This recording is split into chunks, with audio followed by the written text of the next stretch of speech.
Good morning, students. In last lecture, we studied about the pre-Mendelian theories. Now, next concept is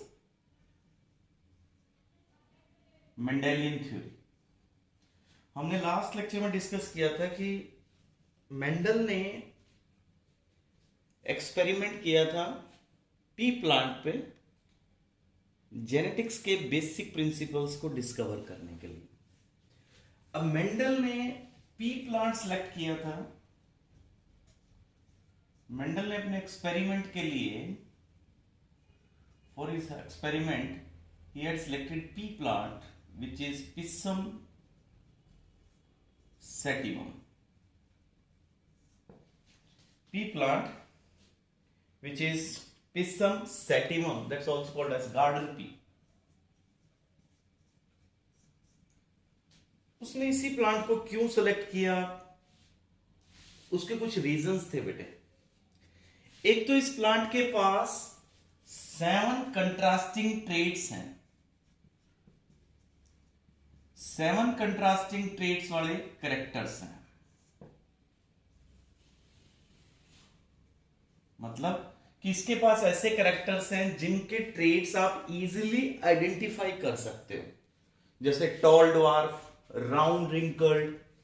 तो ये characters जो 7 characters इसने select किए, तो Mendel के अकॉर्डिंग पी प्लांट पे एक्सपेरिमेंट परफॉर्म करने से कुछ फायदे थे, कुछ बेनिफिट्स थे. क्या बेनिफिट्स थे?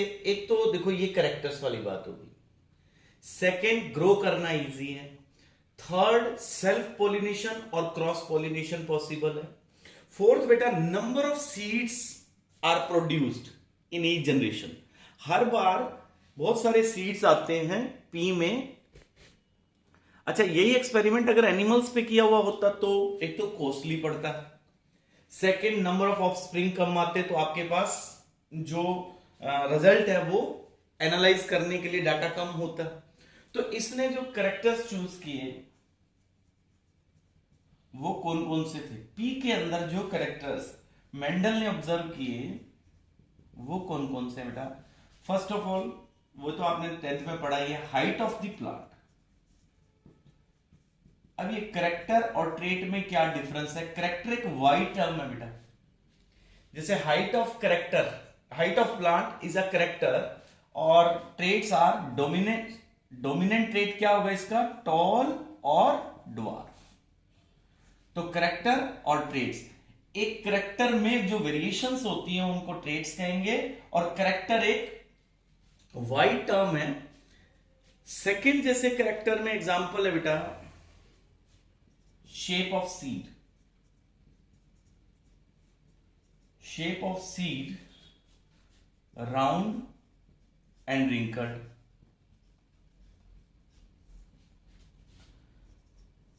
थर्ड है बेटे कलर ऑफ फ्लावर. फ्लावर्स कैसे हो सकते हैं? कलर्ड या फिर व्हाइट. फोर्थ कैरेक्टर बेटा shape of pod. Shape of pod, pod ऐसा होता है ये जिसमें मटर रहती है ना, ऐसा. तो पोड इन्फ्लेटेड या कंस्ट्रिक्टेड. फिफ्थ कैरेक्टर कौन सा है? Position of flower.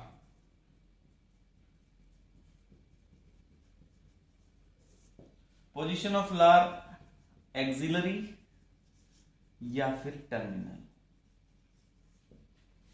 Sixth feature बेटा कलर ऑफ कोटिलीडन्स.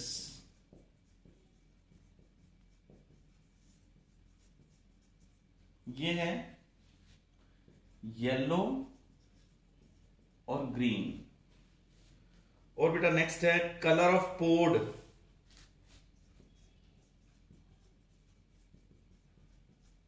ग्रीन और येलो.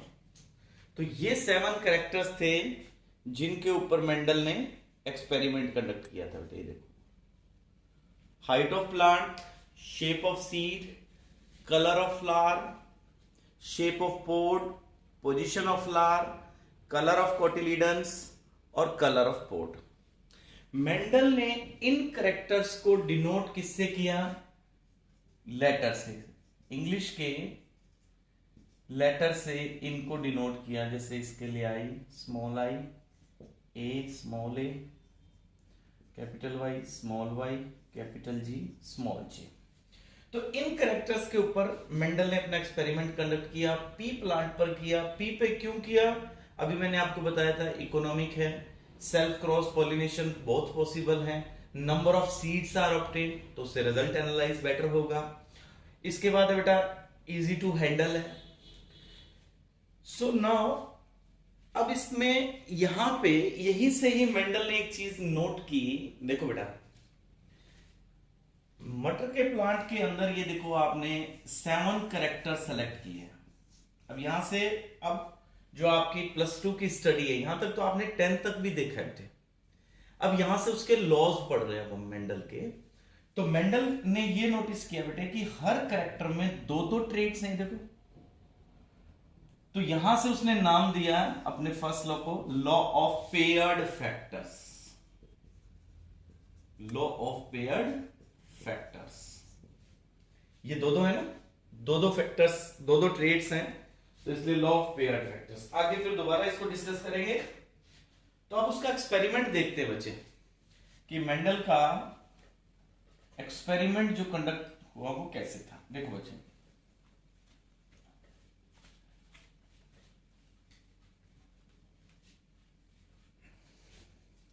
मेंडल ने अपने एक्सपेरिमेंट के लिए पी प्लांट सेलेक्ट किया। इस पी प्लांट में बेटे अब ये देखो, मेंडल ने एक बात नोटिस की कि जैसे ये प्लांट टॉल है, ठीक है बेटा, इसकी हाइट करीबन 122 सेंटीमीटर होती है नॉर्मल। ये प्लांट ड्वार्फ है, इसकी हाइट 22 से 44 सेंटीमीटर रहती है। अब यहां से वो अपना एक्सपेरिमेंट स्टार्ट कर रहा है बच्चे। तो एक्सपेरिमेंट स्टार्ट करते वक्त उसने एक बात नोटिस की कि ये प्लांट टॉल है और ये ड्वार्फ है। ऑब्वियसली इसके पास टॉल के लिए कुछ चीज तो है जो इसको टॉल बना रही, something is there which makes it tall. क्योंकि मेंडल फिजिक्स टीच कर रहा था बेटे, मेंडल बायोलॉजी से रिलेटेड नहीं था, उसको बेसिक कंसेप्ट बायोलॉजी के नहीं पता थे। वो लिखता है कि ये प्लांट टॉल है तो something is there which makes this plant tall. There is something, कुछ तो है जो इस प्लांट को टॉल कर रहा है, और something is there which makes this plant dwarf.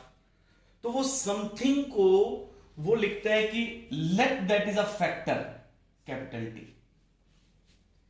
वो कहां है, कैसे है, कोई उसके पास इस चीज का जवाब नहीं है कि ये टी कहां पे है, केमिकली ये क्या है, how it passes from generation to generation, no explanation is there. He says there is something which makes this plant tall and this one dwarf. For the tallness there is something which is denoted by capital T, and something is there which makes this dwarf is denoted by small t. So ये जो T है ये इसको tall बना रहा है, इसको वो कहता है, मैं लिखता हूं factor, let this is a factor. There is a factor T and there is another factor small t. तो यहां पे एज्यूम किया उसने कि समथिंग इज देयर, जिसको उसने टाइटल क्या दिया है, factor, and they are denoted with the English letters. तो अब यहां तक देखने के बाद जब उसने, अब जैसे ये प्लांट टॉल है बेटा, ये टॉल है, इसके फ्लावर्स आने दिए मेंडल ने लाइक दिस। अब एक बात आप देखना, यहां ध्यान दीजिएगा बच्चे, जैसे ये प्लांट टॉल है, ये भी टॉल है, ये भी टॉल है, कई प्लांट उसने टॉल ग्रो करवाए एक साथ। और वो लिखता है कि इसके जो फ्लावर्स आए, जैसे ये इसके फ्लावर्स हैं, इन फ्लावर्स में मेंडल ने सेल्फ पोलिनेशन करवाई। सब जब सेल्फ पोलिनेशन करवा रहे हो तो कोई और प्लांट तो इन्वॉल्व हो ही नहीं रहा बच्चे, वही सेम प्लांट ही है। तो इसके जितने सीड्स आए जब उसने ग्रो करवाए, मान लो इसके सारे टॉल आने ही थे, उसके अकॉर्डिंग सारे टॉल आने थे, क्योंकि इसके पास क्या है, कैपिटल टी मान के चले थे हम। लेकिन उसको हैरानी तब हुई जब कहता है कि कुछ प्लांट्स के अंदर जो ऑफस्प्रिंग्स थे वो बीच में स्मॉल भी आ गए, देखो ड्वार्फ भी आ गए। अब यहां से मेंडल कहता है कि इसके पास अगर कैपिटल टी में मान के चल रहा हूं तो ये कैसे आया, इट मींस कहीं कुछ रह रहा है।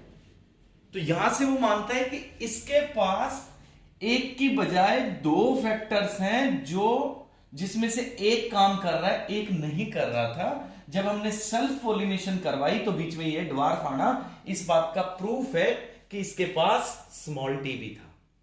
इसके पास क्यों नहीं आया, तो लिखता है कि इसके पास दोनों ही कैपिटल टी रहे होंगे, इसके पास भी दोनों ही कैपिटल टी रहे होंगे। तो यहां से उसको क्या जज हुआ, क्या कंक्लूजन लिया उसने कि there are paired factors in each organism, कि हर ऑर्गेनिज्म के पास हर कैरेक्टर के लिए दो फैक्टर्स होंगे। इट मींस देखो हर पी प्लांट के पास हर कैरेक्टर के लिए देखो दो दो फैक्टर है ना, ये इसको भी किस में इंक्लूड किया उसने, लॉ ऑफ पेयर्ड फैक्टर्स में, लॉ ऑफ पेयर्ड फैक्टर्स में बेटा कि दो टी हैं। अब यहां से उसको श्योर हो गया कि there are two factors for each trait in an individual. देखो इस लॉ ऑफ पेयर्ड फैक्टर में दो बातें लिखी बेटा उसने कि each individual with two factors of each character, ये तो अभी कंफर्म हुआ है, अभी लिखा है अपन ने। सेकंड बेटा, सेकंड जो मैंने शुरू में बताया था अभी आपको पहले कि हर कैरेक्टर के पास दो ही फैक्टर्स हैं, कैपिटल टी या स्मॉल टी। ये भी इसी लॉ में पढ़ते हैं कि हर कैरेक्टर के दो फैक्टर्स होते हैं एक स्पीसीज में मेंडल के अकॉर्डिंग, और हर इंडिविजुअल के पास उनमें से दो होंगे। तो ये हो गया लॉ ऑफ पेयर्ड फैक्टर कि हर प्लांट के पास एक कैरेक्टर के दो फैक्टर है, इधर दोनों टॉल कैपिटल टी, इधर बोथ स्मॉल, और वन कैपिटल और one small. Have you got? Okay, now proceed to the experiment of Mendel. First experiment बेटा, तो फर्स्ट एक्सपेरिमेंट को मेंडल ने नाम दिया मोनो हाइब्रिड इनहेरिटेंस। एक कैरेक्टर की स्टडी कर रहे हैं इसलिए इसको क्या कहा हमने, मोनोहाइब्रिड इनहेरिटेंस। अब इस एक्सपेरिमेंट में मेंडल लिखता है कि मेरे पास एक प्योर टॉल प्लांट है, ये प्योर, देखो बेटा, this is pure tall plant and this is dwarf. Pure tall word का मतलब दोनों कैपिटल टी हैं, इसके पास एक कैपिटल, दोनों स्मॉलर टी हैं, तो ये हो गया प्योर टॉल, ये हो गया ड्वार्फ। अब इसको मैंने प्योर टॉल क्यों कहा, क्योंकि इसके पास दोनों कैपिटल टी हैं। टॉल तो ये भी हो सकता है, कैपिटल टी स्मॉल टी वाला भी, तो इसलिए वो लिखता है कि प्योर टॉल प्लांट, ये प्योर टॉल प्लांट को मैंने यहां यूज किया है। और ड्वार्फ तो प्योर होगा ही, क्योंकि अगर एक भी कैपिटल टी आता तो it would have been a tall plant. So now this pure tall plant treated as male, इसको मेल कैसे बनाया उसने, इसके फीमेल वाले पार्ट को रिमूव कर दिया, and this as a female because इसके स्टेमन्स हटा दिए, सारे मेल का पार्ट यहां से रिमूव कर दिया। तो मेंडल ने यहां पे क्रॉस पॉलिनेशन करवाई। क्रॉस पॉलिनेशन का मतलब बेटा यहां से पोलन ग्रेन लिया और यहां पे पॉलिनेट करवा दिया। After pollination the seeds collected from this generation, यहां पे जितने सीड्स आए they were called F1 generation. F1 generation का मतलब फर्स्ट फीलियल। अब यहां जो प्लांट आए बेटा, ये फर्स्ट जनरेशन वाले सारे प्लांट कैसे थे, tall, all were tall, all tall plants. अब सारे क्यों हैं टॉल, देखो बच्चे, मेंडल के अकॉर्डिंग पोलन ग्रेन जब बना, देखो यहां, तो इन दो टी में से एक टी इसके साथ गया, यहां से जब ओवा बना, इन दो स्मॉल टी से स्मॉल टी इसके पास आया, तो कैपिटल टी और स्मॉल टी जब फ्यूज होंगे तो ये क्या बनेंगे, capital T small T, capital T small T, capital T small T. ये बहुत इंपॉर्टेंट कंसेप्ट है बेटा, ध्यान से देखना इसको, सारी जेनेटिक्स इसी पे ही बेस्ड है। अगर आपको ये समझ आता है मेंडल, तो आगे की सब थ्योरी समझ आ जाएंगी।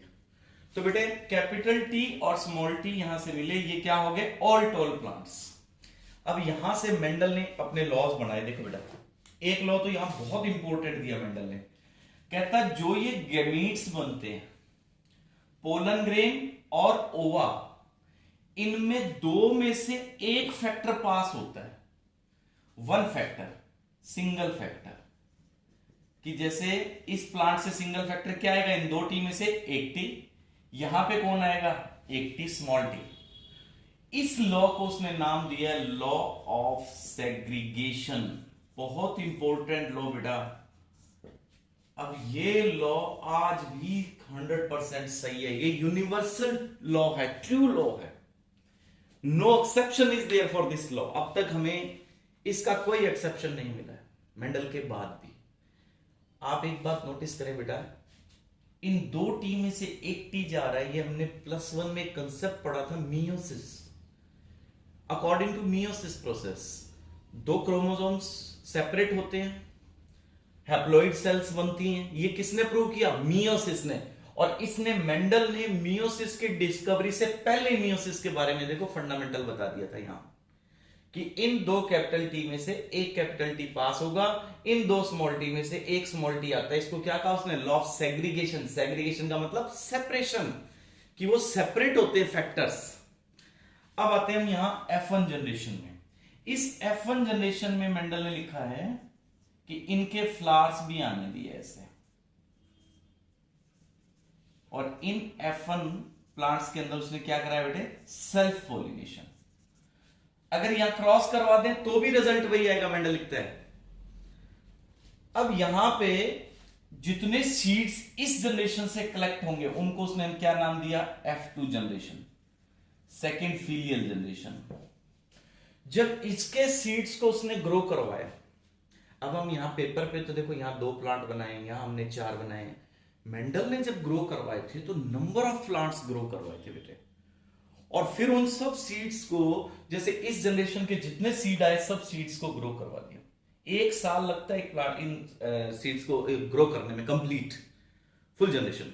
सो यहां पे जितने प्लांट्स आए उसने इन सबको जब ग्रो करवाया तो उसने नोटिस किया कि मेरे जितने प्लांट्स टॉल आए उनमें जितने मेरे F2 जनरेशन आई है 75% टॉल है, 25% ड्वार्फ है। अब यहां पे क्या हुआ होगा, अब देखते हैं। देखो बेटा, ये कैपिटल टी स्मॉल टी, इधर से क्या क्या आ सकता है, कैपिटल टी, इस साइड से भी कैपिटल टी, तो प्लांट देखो ऐसा आया होगा। यही ना लॉ ऑफ सेग्रीगेशन, यहां भी लगेगा, वो तो हर जगह लगेगा ना जहां जहां मियोसिस होगी। In this case what happens, from this side may be smaller T, from this side capital T, it may be possible this one. From this side small capital and from this side smaller, then the result is capital T, smaller t. And it's also possible that from both sides smaller t, then the generation is this one. So result is 3 tall, these 3 tall and 1 dwarf. अब इन 3 tall में से भी ये क्या था, 1 2 1, ये pure tall, दोनों capital T हैं, ये हाइब्रिड टॉल, और ये क्या बेटा, ड्वार्फ। ये हो गया। अब यहां पे हमारे को रिजल्ट मिल गया। मेंडल के अकॉर्डिंग प्योर पेरेंट्स अगर आप यूज करते हैं तो F1 जनरेशन में एक सिंगल कैरेक्टर, और F2 जनरेशन के अंदर 3:1 का रेशियो आपको मिलेगा, जो एक्चुअली 1:1 रेशियो है। 1 pure tall, 2 hybrid tall and 1 dwarf plant. यहां पे उसने एक लॉ और दिया बच्चे इसी एक्सपेरिमेंट में। ये देखो आप, इस प्लांट के पास क्या है, कैपिटल टी और स्मॉल टी। इस प्लांट के पास क्या है, दोनों कैपिटल टी। इसकी हाइट कितनी होती है, मैंने शुरू में बताया था आपको, 122 सेंटीमीटर। और इस प्लांट की हाइट भी मेंडल ने नोटिस की, कितनी थी, 122 सेंटीमीटर। इट मींस इस प्लांट में और इस प्लांट में देखने में तो कोई डिफरेंस है ही नहीं। तो इट मींस यहां पे इस कैपिटल टी ने काम किया, स्मॉल टी ने काम किया ही नहीं। इसको उसने कहा लॉ ऑफ डोमिनेंस। तो अब देखो बेटा, उसके 3 लॉज आ चुके हैं। पहला law of paired factors, second law of segregation, third law of dominance. आपने अब जैसे मैंने ये क्रॉस किया है, ऐसे ही आपने क्रॉस करने किस किस को, एक तो आपने राउंड सीड प्लांट को क्रॉस करवाना है रिंकल्ड के साथ, एक आपने येलो सीड प्लांट को क्रॉस करवाना है ग्रीन सीड प्लांट्स के साथ। तो ये दो क्रॉस आपने अपनी नोटबुक पे बिल्कुल एज इट इज नोट करने हैं। तो ऐसे ही रिजल्ट आएगा आपका, जैसे यहां 3 टॉल 1 ड्वार्फ आया है, वहां 3 round 1 wrinkled, in this case 3 yellow and 1 green. तो ये यहां तक आपने इसकी प्रैक्टिस करनी है। मोनोहाइब्रिड इनहेरिटेंस की तीनों लॉज लर्न करने हैं। एनसीईआरटी में जहां तक ये टॉपिक हुआ है अंडरलाइन करना है बेटा और लर्न करना है। Thank you, have a nice day.